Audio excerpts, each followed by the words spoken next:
Desde hace rato ya han aparecido denuncias contra integrantes del sodalicio. Pedro Salinas ha formado parte de esta agrupación religiosa y lo ha manifestado ya en una anterior entrega. Ahora tiene este nuevo libro que se llama Mitad monjes, mitad soldados, todo lo que el sodalicio no quiere que sepas.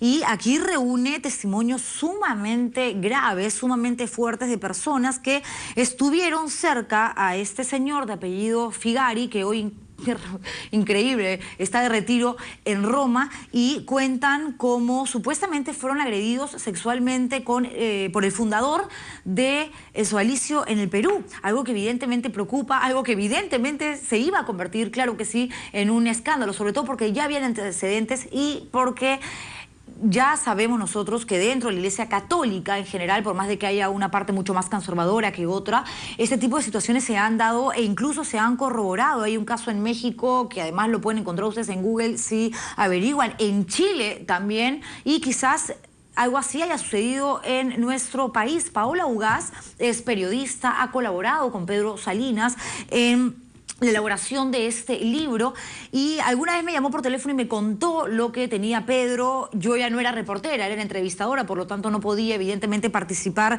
en las indagaciones que se tenían que hacer, de hecho sumamente serias, porque no es un asunto, digamos, que puede pasar piola, al contrario, es muy delicado, muy espinoso, pero nada, me llamó muchísimo la atención y bueno, esto ha demorado 5 años y esto está aquí ya en mis manos. El sodalicio ha mandado un comunicado que dice: expresamos nuestro profundo dolor y cercanía con todas aquellas personas que han sufrido y sufren por acciones u omisiones cometidas por algunos de los miembros de nuestra comunidad. Todo testimonio de inconductas cometidas ha sido acogido, investigado y cuando se ha confirmado hemos ofrecido ayuda a las personas afectadas. Luis Fernando Figari, que es la persona a la que se le denuncia porque era la cabeza máxima de esta jerarquía, que además, digamos, había un organigrama, según lo que manifiestan los denunciantes, de lo más vertical, vive en una comunidad sodalite en Roma desde el año 2010. En el año 2014 el superior general actual, después de haber recibido una serie de testimonios de distinta índole, ha dispuesto que intensifique esta vida de retiro. Y uno dice, bueno, y si todo esto es cierto y se puede corroborar lo que se manifiesta en este libro, ¿cómo que es que está en Roma en pleno retiro espiritual encontrándose consigo mismo? ¿Dónde está la ley? ¿Dónde está evidentemente esa mano dura que uno espera en caso, repito, esto sea corroborado y existan elementos de prueba? Ante situaciones como estas yo siempre he escuchado comentarios que me parecen desafortunados, tristes, absurdos, tontos, de ay, pero después de tanto tiempo uno denuncia. Nadie puede cuestionar el tiempo, el lugar, el momento en el que uno decide hacer público o abrir su corazón, romper su silencio cuando se trata de abuso sexual, de agresiones sexuales, porque si bien las leyes o los delitos, mejor dicho, prescriben, el dolor no. El dolor puede permanecer incluso toda una vida y hay gente que nunca logra superar los fantasmas y los demonios. Mitad monjes, mitad soldados, ese libro. La colaboradora de esta investigación ha sido Paola Ugaz, quien está conmigo ya aquí en el estilo Juliana. Gracias, Paola, por venir. Gracias, Juliana.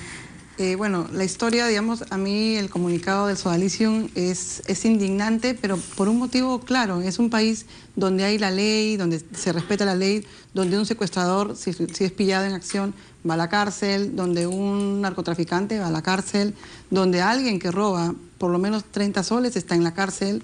Y aquí este señor está en un retiro espiritual, entre comillas, porque el útero P, Laura Grados, ha descubierto que ha viajado desde el 2010 a la fecha 6 meses en Europa y 6 meses acá. Entonces no es que esté en un retiro espiritual, sino que va y viene y le tocaría venir en esta de noviembre a marzo para acá. Tú dices algo importante, ¿no? Un narcotraficante, un extorsionador, un ladrón están presos, pero claro, porque hay pruebas que los llevan evidentemente a que la justicia los interne en un penal. Aquí hay testimonios sumamente fuertes, hay versiones gravísimas de gente que ha confiado en Pedro, en ti, y les ha contado todo esto que manifiestan, que ustedes plasman en el libro. Pero claro, la pregunta que se haría la justicia fríamente para poder aplicar la ley es, ¿qué pruebas hay?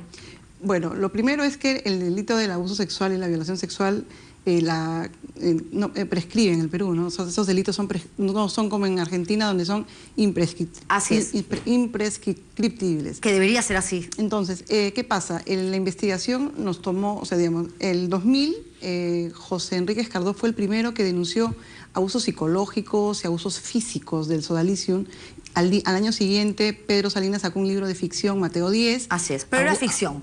No, y además abusos físicos, y digamos, no era esto. El 2010 lo busca una víctima a Pedro Salinas, y ahí empieza esta historia, ¿no? Él se derrumba, Pedro, porque no podía creer que esta persona, que tenía más o menos 45 años, le cuenta algo que había pasado cuando él tenía menos de 18 años. Y no solo había ese caso, sino había una mujer llamada Rocío Figueroa, que estaba averiguando las virtudes heroicas de Germán Doig, el número 2 del sodalicium. Que murió. Y cuando ella estaba investigando, se encuentra que este señor no tenía ninguna virtud heroica, sino que tenía varios casos en su haber de abuso sexual. Y estaba a punto de ser beatificado en Roma. Exactamente. Y ella estaba investigando esta beatificación. Tú te tienes que hacer una investigación, presentar el caso y hacer lobby para que te hagan santo a alguien de tu congregación. Rocío Figueroa se convierte, al darse cuenta de los abusos, en una justiciera y nos busca. Y así fue. Así empieza esta historia que nos toma por sorpresa, porque es una historia muy dolorosa, muy dura, en la cual hemos hablado con familiares, víctimas, gente que no ha querido hablar y que poco a poco se ha abierto este camino. Los que son víctimas de abusos físicos, abusos sexuales, cuando son menores de edad y lo callan, lo empiezan a decir a partir de los 40 años. Es un proceso psicológico porque su vida está rota, porque su vida no se puede seguir, porque es algo que pasa. Y esto es lo que ha pasado con el sodalicium. No, además, algo que suele suceder cuando alguien, digamos, rompe su silencio y sale a contar lo que vivió, ¿no? Que una cosa es que alguien te agarre en la calle, te tire contra una pared y te agreda sexualmente, donde la fuerza física, la presión, el momento que sucede, claro, de manera intempestiva, así que lo planees generalmente con un desconocido, pues hace que te coloques en el lugar de víctima. Pero cuando aquí hay una relación de amistad, donde incluso puedes querer a esa persona que de pronto se presenta como un tutor, como un mesías, obvio que tú mismo empiezas a sentirte cómplice, ¿no? No te puedes hallar como víctima, porque dices, incluso hasta yo he podido motivar esto. Y no me refiero necesariamente a los casos que presentan ustedes aquí, sino a lo que trabajamos juntas en algún momento, que fue una denuncia al director del colegio, José Olaya, que después de tantísimos años, Óscar y Fabián, 2 hermanos, vienen a Perú a contar esta historia, a romper su silencio, a vencer sus fantasmas, y encara a uno de ellos al director, y el director reconoce el delito. Claro, ahí estaba la prueba, debería estar preso ese tipo, pero huyó evidentemente como una rata. Bueno, pero ¿qué edad tenía la víctima? No, ya había pasado los 40, Más de 40 años, su vida estaba rota, él tenía que contar la historia. Es muy parecido a este estilo. Además, bueno, este es el director de José Olaya, pero en el caso de Figario, en el caso de Germán Doig, eran los dioses, eran la gente que ellos más confiaban, eran sus mentores espirituales de vida. La obediencia de Figari, o sea, la obediencia que él exigía a su gente era impresionante. Además, les tiraba puñetes, patadas. A Pedro una vez le quemaron el brazo durante un minuto para ver cuánto resistía. Entonces, jugaban con esta fuerza física para demostrarte que te estaban manejando. Cuando te quebraban emocionalmente era cuando tú estabas perfectamente dispuesto a aceptar estos abusos. ¿Y cómo era el abuso? Muy parecido al caso Maciel en México, al caso Maciel Caradim en Chile, con este tema tántrico donde yo empiezo a ver tus chakras y empiezo a ver tu método Kundalini y hay un chakra que está cerca del órgano sexual y empieza toda esta manipulación tan perversa de jóvenes que buscaban salir buscaban su espiritualidad y encontraron esto, ¿no? Eso, Alicio, en este comunicado, como lo leí hace un rato, dice: expresamos nuestro profundo dolor y cercanía con todas aquellas personas que han sufrido y sufren por acciones u omisiones cometidas por algunos de los miembros de nuestra comunidad. Pero aquí, en realidad, en conclusión, el resumen, lo que manifiestan es que no estaban enterados. ¿Qué pasa entonces con el tribunal eclesiástico? ¿Estas personas en algún momento, algunas, denunciaron? Todas las personas, los casos más graves de abuso sexual han denunciado al tribunal eclesiástico. El sodalicium, además, no está diciendo la verdad. Estos casos se conocen desde el 2012. O sea, los casos de Figari y los casos de Germán Doig se conocen desde ese año. Recién ahora es como que se han enterado hoy día y nacieron hoy y hoy día pasó todo. Y en segundo lugar, todos estos casos han ido al tribunal eclesiástico que depende de Juan Luis Cipriani. ¿Cuál es el problema? Que ellos, el señor Guapaya, Víctor Guapaya, no ha entregado estos casos, o los ha empollado a Roma, al Vaticano, donde deberían estar los casos. Porque estamos hablando de 2010. Todo ha entrado hasta 2011 Han pasado ya, 2015, 4 años, y estas víctimas que han entregado su corazón en este testimonio, donde han contado una historia tremenda, donde han tenido que hacer de tripas corazón, nadie les ha hecho caso. Aquí no ha habido empatía, aquí no ha habido acompañamiento, aquí no ha habido nada. Y eso es lo más triste en este caso. No, y lo que es escandaloso, Paola, de hecho es que no se haya hecho una investigación. Porque por último, claro, ante unas denuncias de esta magnitud, de esta gravedad, ellos en el Tribunal Constitucional, digamos, los máximos representantes de la Iglesia Católica aquí en el Perú podrían decir, no, hay que investigar, porque tampoco vamos a condenar a tal o cual persona porque 5 o 6 exodálites lo dicen.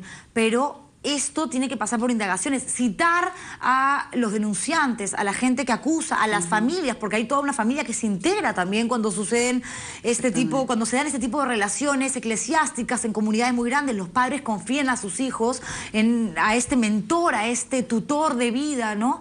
Y es increíble que eso no haya sucedido. Y eso seguro que en una época como la de hoy, teniendo un papa como el que tenemos, seguramente cartas en el asunto se habrían tomado. Exactamente, la idea es que ahorita nadie en el Tribunal Eclesiástico del señor Guapaya, y que depende de Juan Luis Cipriani, nos han respondido, nos han dicho nada. Esperamos que el Papa Francisco tome acciones y además date cuenta que no son, o sea, tienen colegios en Lima, tienen colegios en Arequipa, universidades en Chile, en Colombia, o sea, estamos hablando de una pléyada de centros educativos donde hay un montón de gente que está yendo a estudiar ahí. Entonces tienen que responder a esa comunidad sodálite que está esperando respuesta, me imagino. Este libro es evidentemente reciente, no he tenido la oportunidad de leerlo, además me has traído el tuyo, yo todavía no lo tengo, pero ¿qué dicen las personas que han dado su testimonio, que tienen miedo? Porque claro, uno puede confiar en el periodista, en la persona que va a escribir el libro y trasladar una versión oral en letra escrita,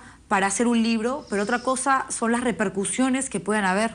Mira, lo que dicen es que ellos están muy aliviados de haber dado su versión. Lo que no querían es salir con dar su nombre, con su nombre de verdadero, porque están casados, porque trabajan en empresas, porque sus hijos son grandes, por muchos motivos familiares, pero están muy aliviados porque el libro ha salido a la luz. Eso es importante. Lo que para ellos es increíble, es que te repiten varias veces, dicen, somos hijos de la Iglesia Católica y la Iglesia Católica nos ha olvidado. Y lo repiten, y estamos hablando de testimonios, de 30 testimonios de todo tipo, de toda la haya, y todos te dicen este olvido de la Iglesia Católica. Entonces, ya estamos hablando de un modus operandi, ¿no? Porque pasó en Chile, pasó en México y ahora pasa en Perú. ¿Y Figari no ha respondido? No quiso, no, para nada.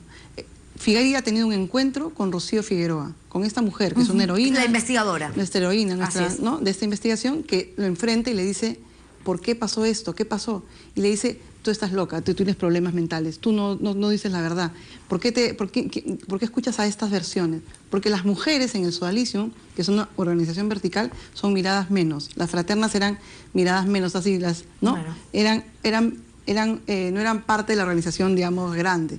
Por eso es que cuando ella le reclama, él siente que es como un bicho que se me para, ¿no? Una cosa así. Y los chicos, que ahora ya no son chicos, evidentemente, son adultos, que hablan, que dan su testimonio en este libro, ¿se conocen entre sí? Porque tengo entendido que más o menos eran todos de los mismos colegios, de la misma clase social. Se conocen, varios se conocen, por supuesto, muchos. ¿Y entre ellos ya habían hablado de esto?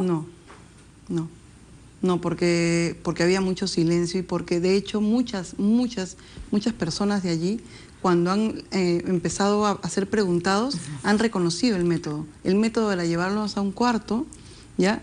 Ponerlos en ropa interior y hacerles el método tántrico, tantear sus chakras, y a todos les ha pasado. Lo que pasa, a muchos de las primeras generaciones les ha pasado en el sentido de que les hacían esto y decían, bueno, pasaste la prueba, o no, muy bien, ponte tu ropa de nuevo. O sea, todos ellos lo han tenido, solo que lo olvidaron, como que lo guardaron en una gaveta de su memoria para que no lo querían recordar más. Bueno, ¿no? Eso suele ser un mecanismo de autodefensa de del propio inconsciente, ¿no? Olvidar ciertos episodios de tu vida porque sabes que no puedes vivir con ellos. Entonces automáticamente tu cabeza los desplaza, y de hecho que debe haber sido muy duro para todos estos hoy adultos, recordar. Dicen que recordar es volver a vivir, y si se trata pues de situaciones tan complejas, debe ser incluso más terrible. ¿Qué esperan ustedes con este libro? ¿Que llegue al Vaticano? Mira, el libro va a tomar su camino. Lo que estamos muy contentos es que estamos aliviados porque los familiares los que han salido, las víctimas han salido a hablar. Lo importante es que están hablando más gente. Yo creo, Juliana, que va a haber una segunda versión de este libro. Vamos a estar aquí en un año, donde va a haber mucha más gente hablando y contando lo que ha pasado. Acuérdate lo que pasó con el José Olaya, que eran dos los hermanos que salían y después llamaba uno, llamaba el otro, e increíblemente había un grupo muy grande también que defendía a Galindo, el director de ese colegio, diciendo que era lo máximo. Bueno, pudo haber agredido a unos, a otros no, hay gente que también Pero mira, igualito, además, digamos, tú, el empuje que tuviste en ese reportaje fue vital, porque si no, no hubiera salido la verdad de este director, del José Olaya. Bueno, este libro, la idea es que ayude a que todo el mundo pueda hablar, que se sientan libres, que hablen con sus padres, que recuerden, que por favor cuenten lo que ha pasado, porque esto es sanador. O sea, saber qué pasó, que hubo una organización donde el fundador hizo esto y ha recibido una sanción, eso es importante y hay que esperar que haya una sanción. Sí, no, y que las investigaciones arranquen mañana mismo y que se determine efectivamente qué nivel de responsabilidad hay, porque no puede ser casualidad que tantas personas tengan una versión tan similar y que describan el lugar de los hechos con una precisión y exactitud realmente impresionante. Y aquellas personas que salen a decir, no, que ya fue hace 20 años, ya fue hace 30 años, nadie tiene derecho a ponerle fecha de vigencia, de caducidad al dolor, a los sentimientos, a las alegrías de una persona. Si yo quiero vivir feliz por un recuerdo de algo lindo que me pasó a los 8 años, estoy en todo mi derecho. Y si todavía no puedo sonar algo que me pasó de adolescente, también estoy en mi derecho. Gracias por haber venido, Paola. Solo último, que quiero invitarlos, la presentación del libro es ¿cuándo es? ¿El 22? El jueves 22, a las 7 de la noche, en el lugar de la memoria, en Miraflores. Muchísimas gracias, Paola. Gracias. Nos vamos a una pausa comercial.